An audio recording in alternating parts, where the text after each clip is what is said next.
Here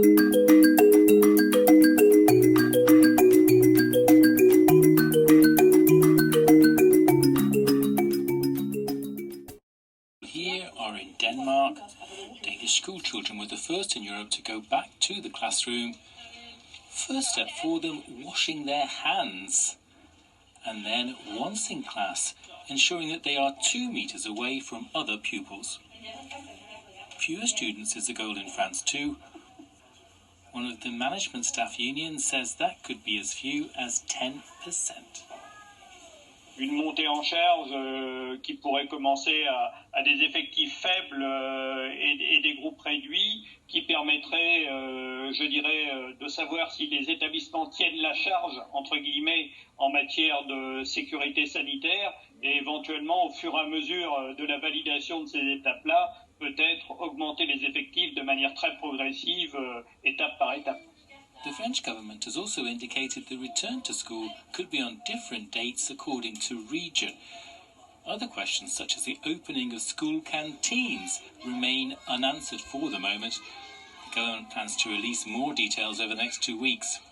One of the main teachers' unions says that everything has to be reviewed to safeguard the security of students and staff. Très concrètement, ça voudrait dire des élèves qui arrivent le matin, qui passent par les toilettes pour se laver les mains ou bien qui utilisent du gel hydroalcoolique, que la salle ait été désinfectée, donc qu'il soit une dizaine maximum pour pouvoir les mettre les uns et les autres à distance, qu'ensuite il y ait des récréations, enfin en tout cas des sorties ou échelonnées ou en tout cas un sens de circulation.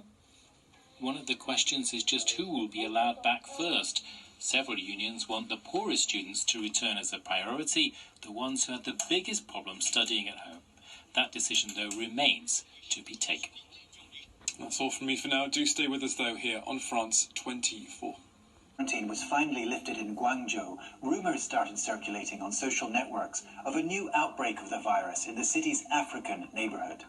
Africans like this Nigerian student, whom we'll call Kingsley, told us local Chinese people started getting more and more suspicious of them, starting with landlords. I think on Tuesday morning, my mate in my house, he went out to get something. And I got a call from him. He's not been allowed entry to where we live. And he had to leave the premises. That very day, he slept outside. He was among, one of the people wandering around. You must have seen pictures and some videos. In the middle of the night, because I couldn't sleep through all the night, and he sent me a picture of where they were pushed to sleep by the police, which was an open place with no duvet, with nothing to lay on the floor. Kingsley's roommate ended up spending 2 nights outside. He was allowed back into the building after being tested for the virus. But not everyone was so lucky. These men who'd come to China to do business were asked to leave their hotel. We have been in quarantine for 14 days now. We don't know where they are taking us to. Africans in Guangzhou no longer feel welcome. The sign outside this building says, "Foreigners are forbidden to enter the community, especially black people." Kingsley sent us screenshots of conversations among Chinese residents of his building. One person writing, "If you can, really, do not rent to a black person." We now sleep during the day, and all through the night you stay awake because it's more like sleeping with fear. Amount of misinformation going around about the virus, including a lot of conspiracy theories. Here's Catherine Bennett. One of the conspiracy theories about the coronavirus that we've been seeing the most is a supposed connection with the building of 5G communications networks around the world. Take a look at this video. Flames engulfing a mobile phone mast in Birmingham in the United Kingdom. This video was taken on April the 2nd. Authorities think the fire was set deliberately. Since then, at least 20 other masts across the country have been burned or vandalized. But it's not just the equipment. Telecoms engineers are being harassed while they're trying to do their job. But do you know what you're doing there? You're laying 5G. Yeah. You realise that, don't you? Yeah? Yeah. So you know that kills people. But where did this theory come from? It all began with this man, Thomas Cowan, an American doctor who's currently on probation for treating a patient with non-approved drugs. In a video posted on YouTube on March the 12th, Dr. Cowan claimed that COVID-19 is caused by 5G networks, that 5G radio waves poison cells in the human body, and that causes the virus. Anybody want to make one guess as to where the first completely blanketed 5G city in the world was? Exactly. Scientists have dismissed Cowan's claims as complete rubbish, saying that 5G radio waves aren't strong enough to affect the body's cells or immune system. But the video was seen hundreds of thousands of times. YouTube took it down, but people are still sharing copies online and coming up with their own evidence. Like this map, for instance, that supposedly shows how the spread of the virus echoes the 5G rollout in France. Except that France doesn't even have 5G yet.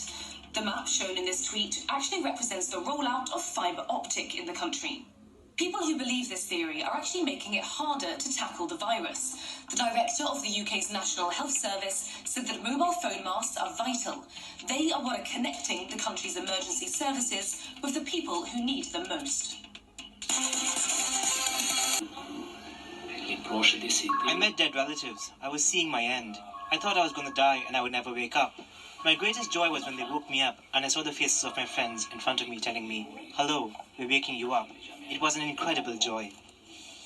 Dozens of refugees and migrants rescued from the Mediterranean Sea over Easter have been transferred to a quarantine ship off the coast of southern Italy. They're due to be on board for a month, being looked after by a medical team and Red Cross staff.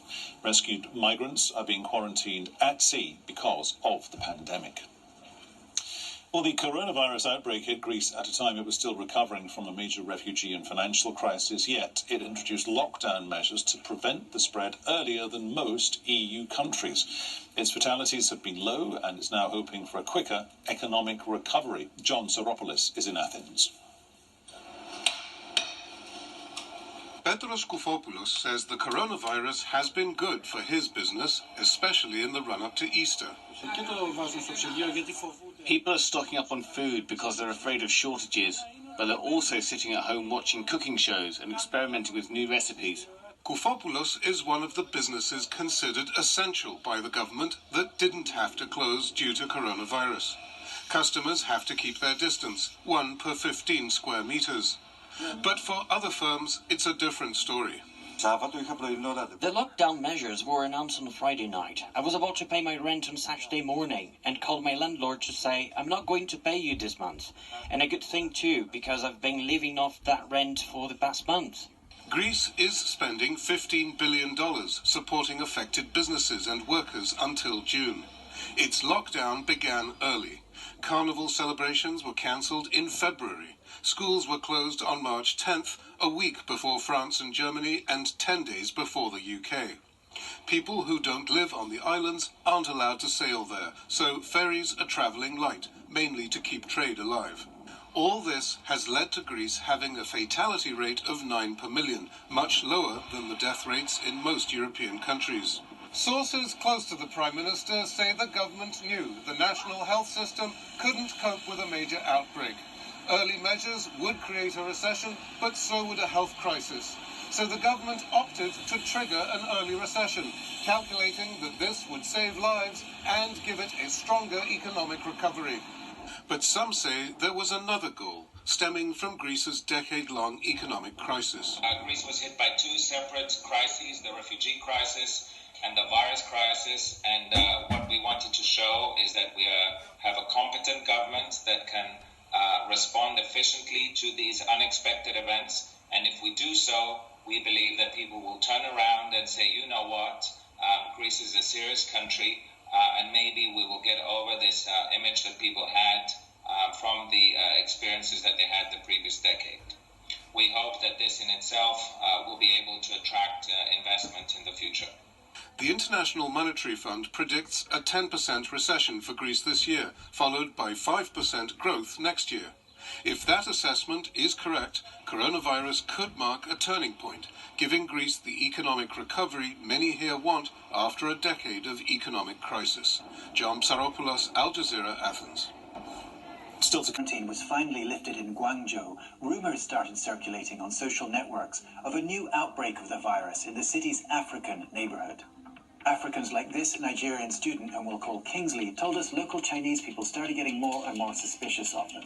starting with landlords. I think on Tuesday morning, my mate in my house, he went out to get something. And I got a call from him. He's not been allowed entry to where we live. And he had to leave the premises. That very day, he slept outside. He was among, one of the people wandering around. You must have seen pictures and some videos. In the middle of the night, because I couldn't sleep through all the night, and he sent me a picture of where they were pushed to sleep by the police, which was an open place with no duvet, with nothing to lay on the floor.